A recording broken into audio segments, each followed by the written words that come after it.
Sean and Stephen here with Angels Nation Talk. We were kind enough to have an interview with Angels Weekly host Alex Curry. So sit back and relax and enjoy. So Alex, growing up with your parents, your father Tim and your mother Peggy, how have they encouraged you growing up as you were young? And how are they still encouraging you now in your youthful career?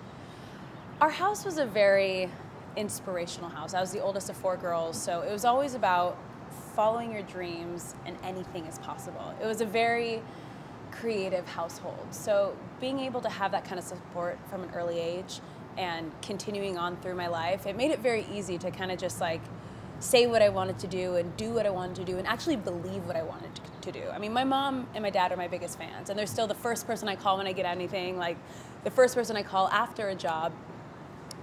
And my mom's like my little cheerleader, like my motivational talker. Like she's definitely made me who I am today with, you know, anything is possible as long as you believe you can do it. You just have to get up and actually do it. And that was kind of my motivation growing up and as a kid and just always knowing what I wanted to do. I always knew I wanted to talk to people and share people's stories and just kind of, I love talking to people. So it kind of came naturally. Okay, a little bit of fun here. From spring training to the regular season, who on the whole team is the most outgoing? Who likes to crack all the jokes and get all the laughs? I mean, there's a lot of guys, and it changes. The 2 standouts would be Ernesto and Hank. We did this really funny thing at spring training where we had the guys kind of imitate other guys' batting poses or like facial expressions or running, and man, he's just on it.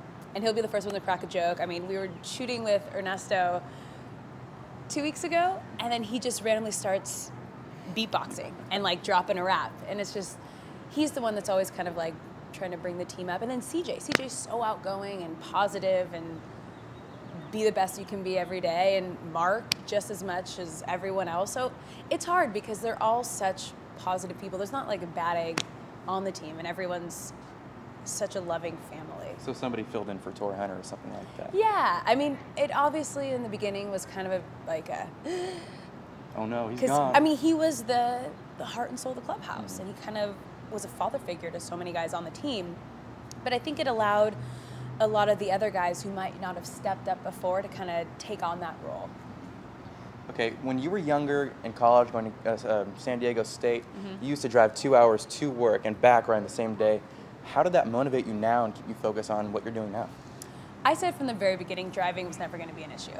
I knew whatever I was going to do, and with sports and just working production, it was going to be everywhere. And I jumped on every opportunity I could and wasn't going to let anything pass me by. So yeah, I actually started working at Fuel TV as an intern in college, and with DirecTV working on another show.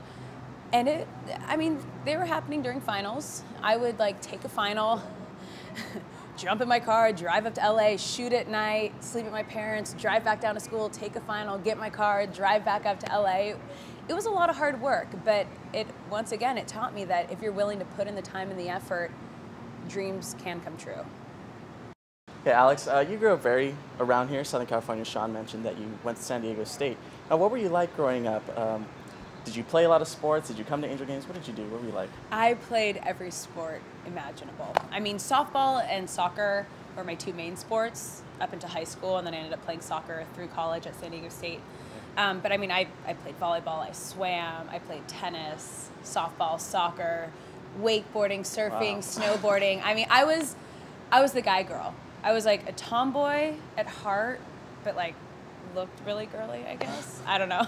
But I also did theater too, so I was kind of all over the place. I loved being active. I was always busy. I grew up being really busy, so it kind of just makes sense that in my career now I'm extremely busy. Yeah, you work for the Kings, and of course you work for the Angels, so did you go to those games growing up, or were you? Oh yeah. I mean, my dad's a baseball guy, so that was like that was our family time, as we'd all go to games. Once I said I had 3 little sisters, and that was like our family bonding time. That was kind of that growing experience with that. I mean, obviously when you're younger, it was more of like, oh, we get the hot dogs and the ice cream and the 7th inning stretch. And it was just more about like the experience and like the family environment with everyone. But both my parents grew up in LA, born and raised. So it's just really awesome that I get to work in a place where I grew up with sport teams that I grew up with. Very cool. Now, it's no secret that the Angels had some struggles early in the season, maybe not the first half we really wanted. How do you personally stay positive? You do Angels Weekly, you do Angels Live, sideline reporting, and you're always very peppy, very outgoing. How do you stay positive in a not positive environment? I mean, you just kind of have to brush it off and move on to the next day. No one wants to hear you complain, and the guys know that too. It's like you're not going to get any better unless you let go of the past, learn from it, and kind of try to motivate everyone around you moving forward. You have to focus on the good things that are happening and the positive, and really keep an open mind and know that things are going to get better. We have the talent, we have the ability, we have everything here. It's just something wasn't meshing, and then now that you've seen in the past 10 games, everyone's starting to click, and everyone knew that too. The guys knew. They're like, once we click, it's going to take off, and it's just trying to find that missing piece that just somehow wasn't there, and you can't get down on it, because the moment you get down on it, then you just go downhill, and there's no way you can improve. Exactly. Yeah. Like you mentioned, those last 10 games, the Angels are eight wins out of the last 10 games, so playing a lot better. So let's forget the past right now. I'm with you. How has the clubhouse changed? How do you notice among the guys? What are they? Are they different? Are they a lot happier? What's going on right now? I mean, obviously, yes, it's a little more of a upbeat environment in there, but they stayed extremely positive, even during the downside. And talking with Josh, too, I mean, during his slump, he always had a smile on his face, no matter what. And I talked to him about it, and he goes, I mean, what's the point of not? I know my abilities, I know what I'm capable of, and I know that I will get better. Being negative isn't going to do anything. You have to set a good example for the younger guys and just create that happy, positive energy in the clubhouse. Very true. May 21st, Mike Trout, single, double, triple, home run. I was here. That was so awesome. All the Angel fans loved it. You were the first person to talk to him. I was. And you even got a little bath out there with I missed it. water cooler. Oh, you did No, miss I it. missed it. I didn't even get a single drop on me. I was pretty impressed with myself, I got to say. Now, what was that like? How awesome was that?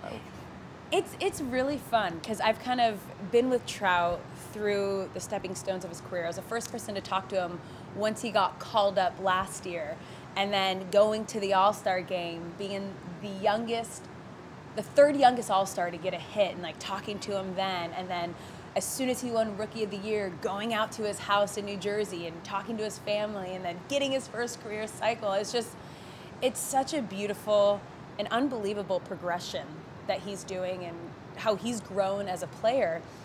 And he loves the game. So it's fun to see how excited he is when he can do these things. So it's cool. It was cool. I mean, you could see it. It's the same reaction every time he does something unbelievable, or he's the first, or he's the youngest. Yeah. He just gets that. Yeah. Oh man, that was great. Yeah, every time, because he's still kind of taking it in and did I just do that?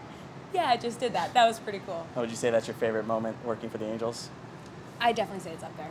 One of the top. Very cool. Well, thank you very much, Alex. Here comes the ready or not. Here comes the boys for the sound. Here comes the ready or not.